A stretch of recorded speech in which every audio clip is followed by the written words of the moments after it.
So hey guys, welcome back to our channel Stock Explorer. I hope आप सब लोग बिल्कुल बढ़िया होंगे। और पोर्टफोलियो तो खैर नहीं बढ़िया होगा किसी का, क्योंकि जिस तरीके से मार्केट गिरा है थोड़ी सी दिक्कत तो सबके पोर्टफोलियो का है। डेंट तो सभी ने लिया होगा पोर्टफोलियो में। इनफैक्ट सभी के साथ सेम है, कोई एक्सेप्शन नहीं है। मैं भी अगर बात करूँ तो हाँ भाई, सबका पोर्टफोलियो डाउन है। इस तरीके से मार्केट गिरेगा तो भाई ये तो दिक्कत की बात होगी। और निफ्टी ओरिएंटेड पोर्टफोलियो है तो फिर निफ्टी तो और धड़ाम से गिरा। निफ्टी बैंक निफ्टी तो ठीक है, चलता है, that's a part of game. अपन उसका डिस्कस अब कल करेंगे वीडियो में, मार्केट एनालिसिस में, कि क्या करना चाहिए। क्या हमने लास्ट वीक डिस्कस किया था, और मैंने बोला था कि भाई बैंक निफ्टी ने एक बड़ा रिवर्सल पैटर्न फॉर्म किया है, हमें डिप के लिए प्रिपेयर रहना चाहिए। इनफैक्ट वो हुआ भी। अब मैं कल ये सब चीज़ें आगे डिस्कस करूंगा, वहां अपन समझेंगे कि क्या हुआ था, क्या हो सकता है और आगे क्या होगा। बट अभी जो रिस्क का तड़का अब यहाँ मार्केट में लगा है, और अब बैकग्राउंड में आप जो लाल लाल वॉलपेपर देख रहे हो आप टीवी पे, वो गाइस उस तड़के के साथ एक और तड़का सेबी ने लगा दिया है, ये बोल के कि भाई हमें करना है ऑप्शन बायर्स को प्रोटेक्ट, और उसके लिए हम करने वाले हैं डेरिवेटिव्स या इंडेक्स में काफ़ी सारे चेंजेस।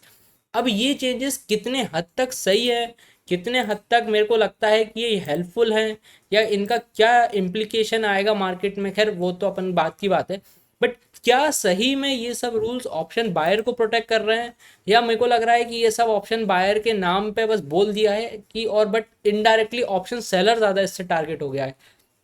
क्योंकि ऐसी कुछ चीज़ें मैंने काफ़ी लोगों से सुनी कि भैया मतलब ऑप्शन बाइंग का तो ठीक है, एक आध रूल बहुत अच्छा है कि एक्सपायरी डेली डेली नहीं होगी, बट बाकी जो चेंजेस कर रहे हैं उससे ऑप्शन सेलर को ज़्यादा नुकसान हो रहा है, ना कि ऑप्शन बायर को। तो अपन एक एक करके चीज़ डिस्कस करते हैं। मैं बिल्कुल आसान एक नॉर्मल इंसान और रिटेलर की भाषा में कोशिश करूंगा कि आपको ये चीज़ें समझाऊं कि रूल्स में क्या चेंज है। आई नो काफ़ी लोग क्या वीडियो देख चुके होंगे, और इमीडिएटली न्यूज़ आने पर लोगों ने वीडियो बना दी है।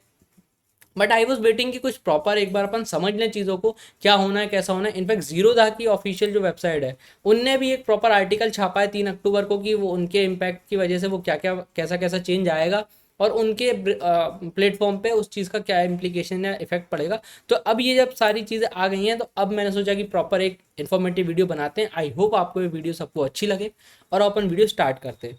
तो गाइस देखो, सबसे पहले तो सेबी का जो वो आया है, उनके हिसाब से ये बोल रहे हैं कि भाई ऑप्शन बायर को प्रोटेक्ट कर रहे हैं। अब ये जो आर्टिकल इनने पूरा छापा, या ये जो सर्कुलर दिया है, इसके हिसाब से इनने बोला है up front collection of premium margin from option buyer. तो भाई मुझे समझ में नहीं आता, ये तो ऑलरेडी हो रहा था ना। मतलब कुछ होंगे ब्रोकर्स, जो नए ब्रोकर्स होंगे, या वो ऑप्शन लोगों को अपना यूज़र काउंट बढ़ाने के लिए कुछ ऐसा थोड़ा बहुत प्रीमियम में, कुछ वो प्रीमियम तो नहीं, मतलब ओवरऑल कुछ मार्जिन बेनिफिट दे रहे होंगे।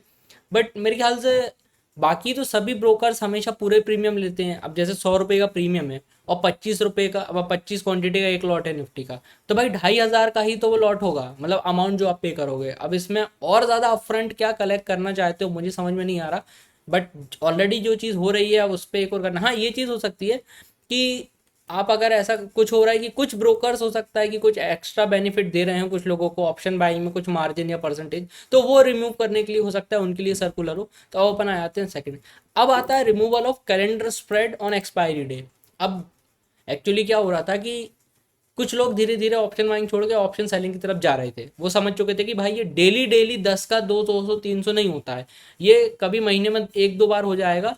बट जनरली वो प्रीमियम 10 का 20 30 जाएगा, और अगर आपने उसको सही जगह पकड़ लिया तो वो वापस जीरो भी हो जाता है डे एंड तक, मोस्टली एक्सपायरी वाले दिन। या 20 रुपये का कोई प्रीमियम शॉर्ट करा, वो ज़्यादा से ज़्यादा 30 जाएगा, बट अल्टीमेटली वो क्लोजिंग जो होगी उसकी जीरो हो जाएगी, क्योंकि हर दिन 3 बजे के आसपास ऐसा शार्प मूव नहीं आता है कि प्रीमियम एकदम से इतना गामा इफेक्ट, एकदम से ऐसा कुछ ऊट पटांग वेगा गामा ऊपर नीचे हो जाए और ब्लास्ट हो जाए 100 रुपये का, 10 का 200 300 हो जाए, डेली नहीं होता। तो कुछ लोग क्या करते हैं कि ऑप्शन जो सेलर होते हैं, उसकी क्या साइकोलॉजी होती है, मैं कैपिटल भले ज़्यादा लगा रहा हूँ, मुझे डेली डेली नहीं जीतना बड़ा, बट मुझे कंसिस्टेंटली छोटा छोटा प्रॉफिट कमाना है। तो वो क्या करता था कि एक स्ट्रेटेजी होती है, क्या कहते हैं, कैलेंडर स्प्रेड। अब इसमें करते क्या है, जिन लोग को नहीं पता उनको मैं छोटा सा एक बहुत रफ बेसिस पे आइडिया दे देता हूँ। हालांकि इसके बहुत सारे वेरिएशंस होते हैं, अलग अलग तरीके से की जा सकती है, मंथली वीकली सर तरीके के कॉम्बिनेशन बनते हैं। करंट मंथ का सेल करोगे आप ऑप्शन, और नेक्स्ट एक्सपायरी का आप वो बाय कर लोगे। तो इस तरीके से सेटअप बनता है। अब क्या हुआ कि एक तो पहली बात तो मार्जिन बढ़ गई है ऑप्शंस की। तो पहली बात तो जो ऑप्शन बाइंग में मार्जिन बढ़ेगी, तो ऑप्शन सेलर के लिए भी मार्जिन बढ़ेगी। जो लॉट 1 लाख में सेल होता था, अब हो सकता है 2 लाख या 3 लाख में सेल हो। तो आप कर तो रहे थे ऑप्शन बायर को टारगेट, और हो गए ऑप्शन सेलर टारगेट। तो अब एक तो मुझे यही समझ में नहीं आया। हाँ, ये भला हो सकता है कि आप कुछ ऐसा सिस्टम लाओ कि भाई ऑप्शन अभी जो सेल हो रहा था 1 लाख का, वो 1 लाख ही होता रहे, तो फिर वो बहुत अच्छी बात होगी, it will be really good. But अलग अगर ये ऑप्शन प्रीमियम बढ़ने की वजह से ये चीज़ होती है, तो ये तो बहुत लफड़े की बात हो जाएगी कि भाई बेचारा ऑप्शन सेलर फोकट में ही धरा गया। बाकी अपन इस टॉपिक पे अगर आप बात करें कि ये जो इनने बात करी रिमूवल ऑफ कैलेंडर स्प्रेड, अब इसमें क्या होता था कि जब आप एक्सपायरी डे मॉर्निंग में आप ये ट्रेड डालोगे, तो जो नॉर्मल आप एक कॉल शॉट या पुट शॉट करोगे तो अप्रॉक्स 1 लाख रुपए आपको लगता था। एक्सपायरी वाले दिन आप क्या करोगे कि करंट एक्सपायरी का आप कोई प्रीमियम सेल करोगे, और नेक्स्ट एक्सपायरी का या मंथली एक्सपायरी का आप एक ऑप्शन बाय कर लोगे। तो उसमें क्या हो रहा था कि आप जब ये सेटअप आप कहीं भी सेंसिबल पे या कहीं भी जाके बनाओगे, तो यहाँ पे आपको बहुत कम मार्जिन लगती थी। मतलब अगर रफली मैं एक अंदाजा दूं, एग्जैक्ट वर्ड मतलब अमाउंट तो वो वेरी करता है जितने प्रीमियम का आप जैसा कर रहे हो, बट कभी कभी ऐसी ट्रेड 50,000 में 40,000 में भी बन जाती थी एक्सपायरी डे वाले दिन, वीकली या मंथली आप कुछ भी कंसिडर कर लो। अब उसने उसको बंद कर दिया है सेबी ने कि भाई आपको वीकली अगर आप कोई एक्सपायरी या मंथली ट्रेड कर रहे हो, उसी दिन अगर आप कैलेंडर स्प्रेड डालना चाह रहे हो उसी एक्सपायरी का, तो अब आप नहीं डाल पाओगे। तो भाई एक तो इंसान अपना दिमाग लगा के मेहनत करके उसने कुछ अच्छी चीज़ सीखी कि चलो भाई मेरे को तो 20 रुपये का प्रीमियम शॉर्ट करना है और मैं आराम से एंजॉय करूंगा कम प्रीमियम में, मैं भी खुश हूँ, मैं को रोज़ रोज़ विन करने की ज़रूरत नहीं है बड़ा, मैं कंसिस्टेंटली छोटे छोटे प्रॉफिट बनाऊंगा। तो बहुत से ऐसे लोग थे जो एक्सपायरी पे आके कैलेंडर स्प्रेड करते थे और काफ़ी अच्छा करते थे। मतलब ऐसा नहीं है कि हर कोई बस यहाँ भी लॉस ही कर रहा था, नहीं, कुछ लोग जो दिमाग से करते हैं ऑप्शन सेलिंग विद एडजस्टमेंट्स, वो काफ़ी अच्छा इस चीज़ को कर सकते थे कंसिस्टेंटली। और रोज़ एक्सपायरी हो रही थी, तो रोज़ आओ उठो, जिसकी एक्सपायरी उसका कैलेंडर स्प्रेड डालो आगे बढ़ो, फिर अगले दिन फिर डालो आगे बढ़ो, फिर अगले दिन फिर डालो आगे बढ़ो। तो अब इन्होंने बोल दिया है कि ये नहीं होगा। तो भाई आप तो ऑप्शन बाइंग को प्रोटेक्शन कर रहे थे ना, ये तो आपने फिर ऑप्शन सेलर को टारगेट कर दिया, क्योंकि कैलेंडर स्प्रेड में सेलिंग होती है, करंट वीक का सेल करते हैं, नेक्स्ट वीक का बाय करते हैं, मंथ का बाय करते हैं, तब जाके वो सेटअप बनता है। तो इसमें ऑप्शन बायर कहाँ प्रोटेक्ट हो रहा है, मुझे फिर समझ में नहीं आया। इंट्राडे मॉनिटरिंग ऑफ पोजीशन, चलो ठीक है भाई, ये आपको करना है तो करो, ये तो आपकी मर्जी है। अभी दिन में एक बार होती थी, अब हो सकता है दिन में 4 बार हो, ये तो कोई बुरी बात नहीं है। आपको मार्जिन मेंटेन करके मैसेज आएगा कि भाई आपका मार्जिन कम हो रहा है, आप अपनी पोजीशन क्लोज कर लो, या आपके अमाउंट उतना फंड नहीं है वो ऐड कर लो, वो ज़्यादा बार होने लगेगा, इट्स अप टू देम, कोई दिक्कत की बात नहीं, कुछ नहीं है उसका, कुछ खास मतलब भी नहीं है, क्यों करते तो अभी ठीक, ना करते तो अभी ठीक। अब दूसरी बात है, कॉन्ट्रैक्ट साइज बढ़ा दिया गया है सीधा सीधा। अभी जो 5 लाख से 10 लाख तक का कॉन्ट्रैक्ट आता था, अब कॉन्ट्रैक्ट क्या होता है वो मैं कुछ लोगों को समझा देता हूँ। जैसे कि अगर आप बात करो कि निफ्टी का अभी कुछ भी एक वैल्यू चल रही है, एग्जांपल 25,000, 25,000 इंटू अगर आप इसका लॉट साइज करोगे तो एक कॉन्ट्रैक्ट वैल्यू निकल के आएगी, जो अभी चल रही थी 5 लाख से 10 लाख के बीच की। अब ये जो कह रहे हैं कि नहीं हम कॉन्ट्रैक्ट वैल्यू बढ़ा देंगे, तो अब ये जो लॉट साइज बढ़ाएंगे ना, ये वही चीज़ होने वाली है कि अब ये जो 15 लाख से 20 लाख की वैल्यू इनको बनानी है कॉन्ट्रैक्ट की, तो निफ्टी तो जो चल रहा है वही चलेगा। ये क्या कर सकते हैं कि लॉट को बढ़ा सकते हैं, तो ये जो कह रहे हैं कि 15 से 20 हो जाएगा लॉट, ये अप्रॉक्स आपका 2 से 3 गुना एक लॉट बढ़ जाएगा। तो अभी जो निफ्टी का लॉट था वो हो सकता है 50 हो जाए या 75 हो जाए, जो बैंक निफ्टी का 15 का लॉट था वो हो सकता है 30 हो जाए या 75 हो जाए, इट डिपेंड्स, वो अभी कैलकुलेशन आएगी और इसका एक प्रॉपर वो आ जाएगा। अब इनसे ये क्या कहना चाह रहे हैं कि जो नए लोग आजकल मार्केट में आ रहे थे, वो ये चीज़ तो समझ चुके थे कि भाई देखो ऑप्शन बाइंग हर किसी के बस की चीज़ नहीं है, और ऑप्शन एफ एक बहुत हाई रिस्क और एक हाई एक्यूरेसी गेम है। एक एक्सपीरियंस इंसान अगर इसको अच्छे से करे तो वो कर सकता है। हर किसी की इन्वेस्टिंग हर किसी के लिए है, ट्रेडिंग और खासकर एफ ट्रेडिंग हर किसी के लिए बिल्कुल नहीं है। ये तो हम स्टॉक एक्सप्लोरर पहले दिन से कहता आ रहा है कि भाई स्विंग कर लो, ये सब मत करो, और स्विंग भी नहीं करनी है ना भाई, किसी की भी नहीं सुननी है, इन्वेस्टमेंट कर लो, सबसे सिंपल बात, लॉन्ग टर्म खेलो, बात खत्म। एटलीस्ट एक श्योरिटी तो रहेगी कि अगर निफ्टी में या अच्छे स्टॉक्स में आप पैसा लगाओगे तो बहुत अच्छे मल्टीपल रिटर्न आपको बना के देगा। अभी देख लो इतने से रन में अगर स्टॉक्स कैसे 2-2 3-3 गुना हो गए हैं। मिड कैप की अपन बात नहीं कर रहे, निफ्टी की ही बात कर रहे हैं। टाटा मोटर वगैरह कितने डबल हो गए हैं, 200-300 रुपये का स्टॉक था 1,000 रुपये का हो गया, और रिलायंस 700-800 का था कोविड की डिप के आसपास, अब देखो 3-3,500। मतलब ऐसे बहुत एग्जाम्पल हैं, कुछ मूव नहीं दिए हैं, बट जनरली अगर आप सबका ट्रेंड देखोगे तो आईटीसी देखो कितना अच्छा ब्रेकआउट दिया। तो अब पैसा लगाया होता और अच्छे से एक्यूमुलेट किया होता, तो जितना आपने 2-3 साल में एक्यूमुलेट किया उससे बहुत ज़्यादा रिटर्न आपको सिंगल 1.5-2 साल के रन में आपको मिल जाता, कि आपका पोर्टफोलियो मल्टीपल टाइम्स ग्रो हो जाता। तो इन्वेस्टिंग कर लो, बट नहीं, अगर आपको एफ करनी है तो अब तो सेबी ने मना ही कर दिया है। क्यों? क्योंकि अब जब इंसान ये चीज़ समझ चुका था कि भैया मेरे को एफ नहीं करनी है, अब मैं क्या करूँगा कि मैंने जो गवा दिया है वो गवा दिया है, मैं नादानी में आ गया, या मैंने टेलीग्राम ग्रुप गलत ज्वाइन कर लिए, या मैं किसी के बहकावे में आ गया कि ये सेटअप, ये ऐसा, वो कर लो, ये कर लो। अब मैं वो सब कुछ नहीं करूँगा। मैंने जो पहले गलती करी कि भाई मैं 20,000 से 30,000 से मतलब 10 लॉट 15 लॉट एक बार में एग्जीक्यूट कर दिए और बड़ा कमाएंगे, ज़्यादा कमाएंगे एक बार में ये, और वो एक्सपायरी पे खा गया पैसा। अब मैं क्या करूँगा कि मैं लाऊंगा 10 या 15 हज़ार रुपये और मैं सिंगल लॉट से ट्रेड करूँगा। क्यों? क्योंकि अब इंसान को समझ में आ रहा है कि एफ कितनी खतरनाक चीज़ है, इतनी टेढ़ी चीज़ है कि वो शायद आप उतनी आसानी से उसको समझ या कर ही ना पाओ। तो अब इंसान समझ रहा था, बट सेबी ने बोला नहीं, अब आपने देर कर दी, अब हम आपको 5,000 से कॉल ऑप्शन बाय करने ही नहीं देंगे। मतलब अभी भी स्टिल आप जाके बहुत आउट ऑफ द मनी जाके ले लो तो आपको मिल जाएगा, बट रिसेंटली अभी इंसान जो सोच रहा था कि अब मैं ज़्यादा लॉट नहीं, एक लॉट से बाय करूंगा, मैं 3,000 का ही कॉल ऑप्शन लूंगा। अब अगर ये प्लॉट साइज 2 या 3 गुना हो जाएगा तो भाई ये जो आपका 3,000 का ऑप्शन आ रहा था अब वो 9,000 का आएगा, अगर 3 गुना हो जाता है तो भाई अब तो वही बात हो गई कि भाई अब पहले इंसान एक्सपायरी पे 3,000 गवाएगा एक लॉट पे, अब सीधा 10,000 जाएगा। आपको एक लॉट बाय करना है, 9,000 का एक लॉट बाय करो, आपका अब लॉट बढ़ चुका है, अब 10,000 का वाव सीधे। तो इसमें क्या प्रोटेक्शन हो रहा है मुझे बिल्कुल समझ में नहीं आ रहा है। ये लॉट साइज बढ़ने से ऑप्शन सेलर को उल्टी दिक्कत हो गई है। क्यों?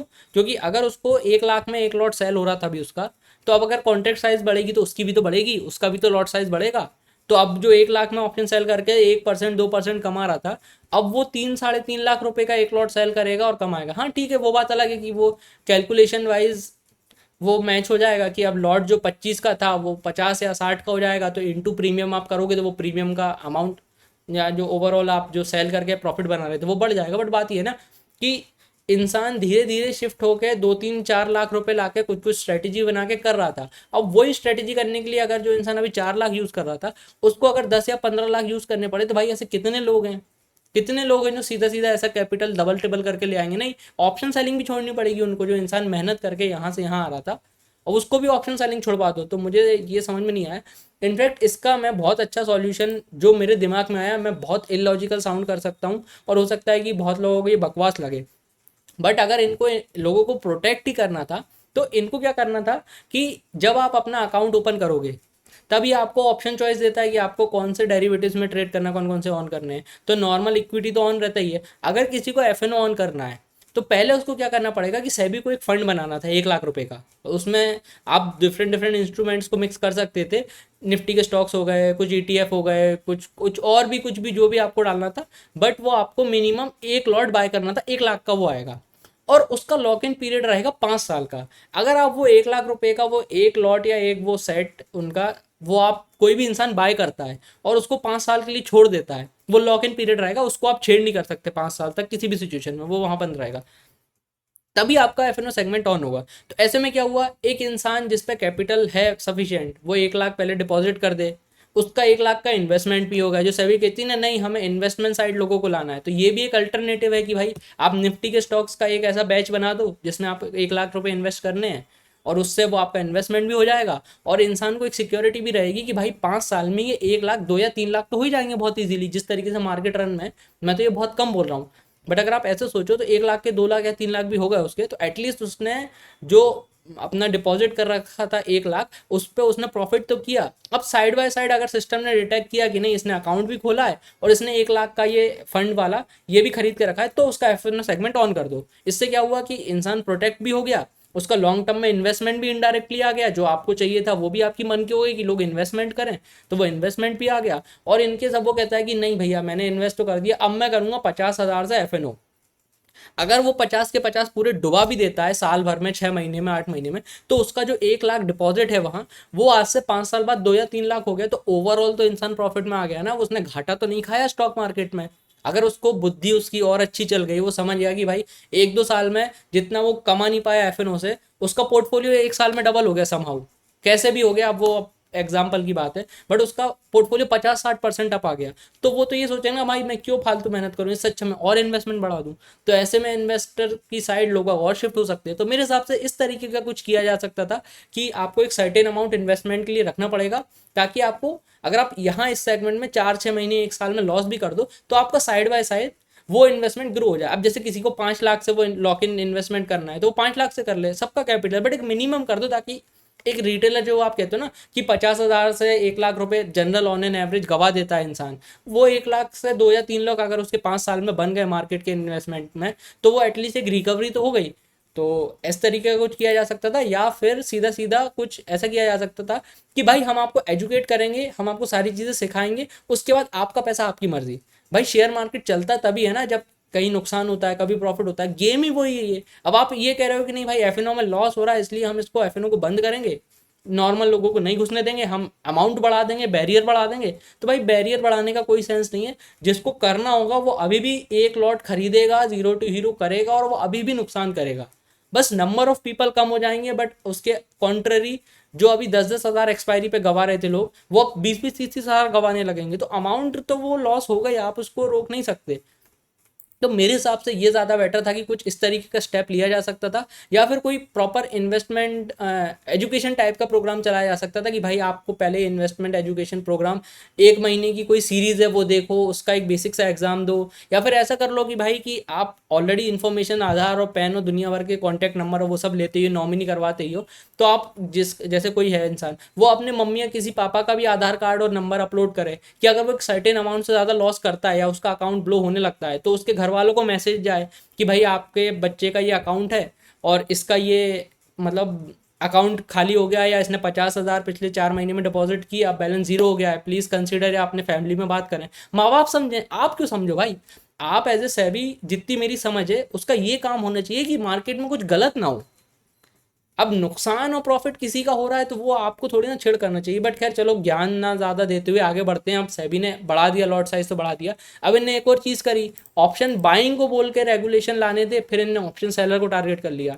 अब इनने बोला एक्सपायरी डे वाले दिन जो ऑप्शंस एक्सपायर हो रहे हैं उसमें आपको उस दिन 2% एक्स्ट्रा मार्जिन लेके चलनी पड़ेगी। अब ऑप्शन बायर तो भाई 10,000 से ट्रेड करता है तो उसका तो कैपिटल 10,000 ही लॉक रहेगा ना। रिस्क किसको होता है ज़्यादा, अनलिमिटेड ऑप्शन सेलर को। हालांकि वो अनलिमिटेड नहीं होता, एक सर्टेन लॉस होता है, बट फिर भी अपन ऐसा मानते हैं कि ऑप्शन बायर का एक लिमिटेड लॉस होता है, ऑप्शन सेलर का एक अनलिमिटेड होता है। क्योंकि प्रीमियम 20 का शॉर्ट किया, वो 200 चला गया तो फिर उतना ज़्यादा लॉस हो सकता है, बट अनलिमिटेड नहीं होता, वो भी एक फिक्स्ड वैल्यू ही होती है। बट अपन ऐसा मानते हैं कि कंपेरेटिवली एक अनलिमिटेड लॉस है, क्योंकि अपन कह नहीं सकते कि प्रीमियम कितना चला जाए। और ऑप्शन बाइंग में अगर आपने 10 का लॉट लिए, प्रीमियम से लिया है, 10 का ज़्यादा से ज़्यादा ऊपर जाएगा तो प्रॉफिट होगा, या जीरो ज़्यादा से ज़्यादा जीरो हो जाएगा तो जीरो हो जाएगा। तो जितने का लॉट है या जितना आपने इन्वेस्ट किया है उतना ही जाएगा। तो अब अगर इनने बोला कि एक्सपायरी डे वाले दिन आपको 2% एक्स्ट्रा मार्जिन मेंटेन करके रखनी पड़ेगी। अब भैया ये तो फिर तो ऑप्शन सेलर वाली बात हो गई कि भाई ये तो ऑप्शन सेलर या जो फ्यूचर शॉर्ट या लॉन्ग करते हैं उनको लगेगा ये। ऑप्शन बायर का तो इसमें क्या खेल है, जितना पैसा उसने ट्रेड पे लगाया था मैक्स टू मैक्स उतना ही जाएगा, तो उसको एडिशनल मार्जिन की क्या ज़रूरत है। तो फिर से ऑप्शन सेलर टारगेट हो गया, बायर कहाँ टारगेट हो रहा है मुझे वो समझ में नहीं आया। बाकी ये कुछ डेट्स हैं जो जो इनने प्रपोजल दिए हैं वो कब से लागू होंगे। Up front collection of premium ये तो ऑलरेडी काफ़ी ब्रोकर कर ही रहे थे, और ये 1 फरवरी से होगा, मतलब अगले साल की कहानी। कैलेंडर स्प्रेड अभी जो लोग कर रहे हैं वो थोड़ा और मजे ले सकते हैं इसके, जो दिमाग लगा के अच्छे से कर रहे हैं, ये अगले साल 1 फरवरी से चालू होगा। इंट्राडे मॉनिटरिंग ऑफ पोजीशन ये तो खैर वैसे भी होती थी, आप एक बार मॉनिटर करो 10 बार करो, ये ब्रोकर और एक्सचेंज के बीच में, इसमें अपन का कोई लेना देना नहीं है, तो इसको छोड़ दो, अपन को चलने दो। कॉन्ट्रैक्ट साइज जो चेंज होना है वो 20 नवंबर से हो जाएगा, तो ध्यान देना इस चीज़ का।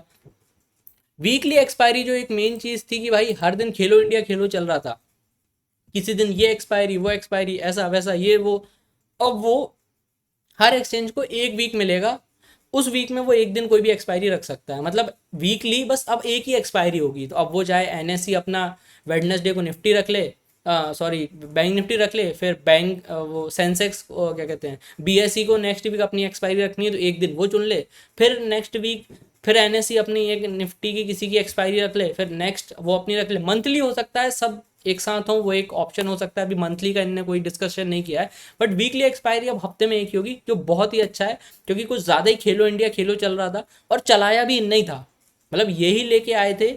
और अब जब इनसे संभला नहीं जा रहा है या रायता इतना फैला दिया बटोरा नहीं जा रहा, तो अब इनको कुछ ना कुछ करना है, तो ये कर रहे हैं। इट्स ओके, इस रूल से मैं बहुत ज़्यादा हैप्पी हूँ, क्योंकि इससे कहीं ना कहीं सही में डेली इंसान की ये मन बन रहा था कि रोज़ 10 रुपये का कॉल ऑप्शन खरीदो, 50 60 70 100 चला गया तो बहुत अच्छा प्रॉफिट हो गया, 10 के 10 डूब गए तो डूब गए।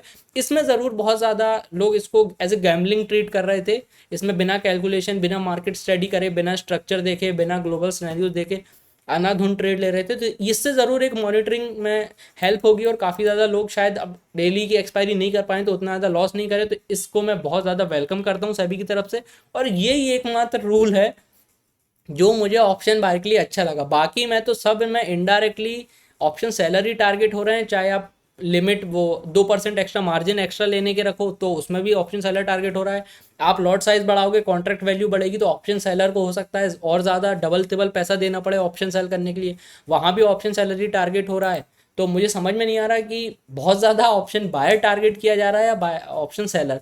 अब हो सकता है कि उनका ऐसा इंटेंशन ना हो, बट अब बाद में ये चीज़ रियलाइज़ हो कि नहीं यार, ऑप्शन सेलर को भी दिक्कत बहुत ज़्यादा हो गई है, तो उसके लिए हो सकता है वो कुछ एडिशनल मार्जिन बेनिफिट दे दें ऑप्शन सेलर को कि ऑप्शन बाइंग का भले लॉट साइज हो वो सब बढ़ जाए, बट जो ऑप्शन सेलिंग करे उसका अभी एक लॉट 1 लाख पे ही सेल हो तो वो बहुत अच्छा रहेगा। बाकी कैलेंडर स्प्रेड बंद कर दिया, वो भी अपन को ऑप्शन सेलर वाली चीज़ थी, ऑप्शन बाइंग तो उसमें कुछ खास था नहीं। तो अब गॉड नोस क्या हो रहा है, बट समझ जाओ कि भाई ऑप्शन तो अब ना ही करो तो अच्छा है।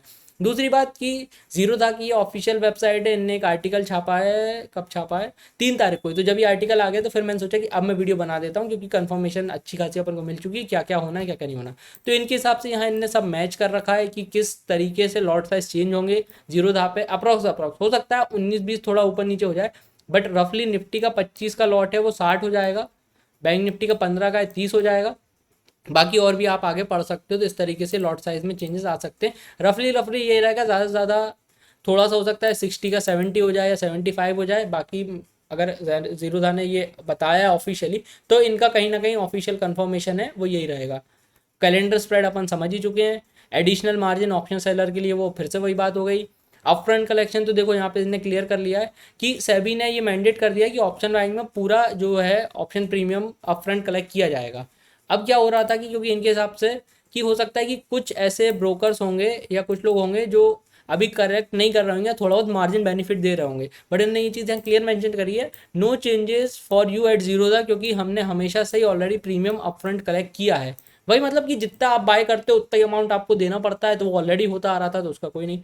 क्या कहते हैं, ये पोजिशनल लिमिट की वही बात आ गई कि जो अब लिमिट रखनी पड़ेगी उसको मॉनिटरिंग करेंगे, और बहुत ज़्यादा आपकी पोजीशन ऊपर नीचे होगी और फंड कम ज़्यादा पड़ेगा तो अब वो ब्रोकर जो आपको दिन में एक बार बोल रहा था, या हो सकता है अब आपको 2-3 मैसेज आए कि आप भाई फंड ऐड कर लो, मार्जिन शॉर्टफॉल कर रही है, या फिर उसकी कोई पेनल्टी वगैरह भी लगा सकते हैं, बट ये आगे की कहानी है। तो गाइस ओवरऑल यही था। मुझे तो लगता है कि ऑप्शन बायर कम ऑप्शन सेलर ज़्यादा टारगेट हो गया है इसके रूल के चक्कर में। बाकी अब जो है तो है, we have to deal with it. SEBI है तो हमें उसको मतलब हम सलाह तो नहीं दे सकते, बट अब जो है हमको उसके साथ वर्क करना पड़ेगा। और एक काफ़ी टाइम जब ये न्यूज़ चल रही थी तो इन्हें कंसल्टेशन पेपर वो दिया था कि भाई हम आप लोग से पूछना चाहते हैं, जानना चाहते हैं। मुझे लगता है कि ये लोग ऑलरेडी डिसाइड करके बैठे थे कि क्या करना है, क्योंकि मुझे तो ऐसा नहीं लगता कि किसी ने इस तरीके के सजेशन दिए होंगे फिर ये इम्प्लीमेंट किया होगा उनने। ये तो उनको ऑलरेडी करना होगा, क्योंकि ये सब तो मुझे कहीं से नहीं लगता कि इससे ऑप्शन बायर को बस सिर्फ वो एक्सपायरी वाला चेंज करने के अलावा कुछ बहुत ज़्यादा बेनिफिट मिलेगा। बाकी तो ऑप्शन सैलरी इनडायरेक्ट टारगेट होगा मेरे व्यू से। हो सकता है मैं इसको कुछ बहुत ज़्यादा घुस के देख रहा हूँ इसलिए ऐसा लग रहा है, किसी का ऐसा व्यू ना हो उसके लिए भी इट्स कम्प्लीटली ओके।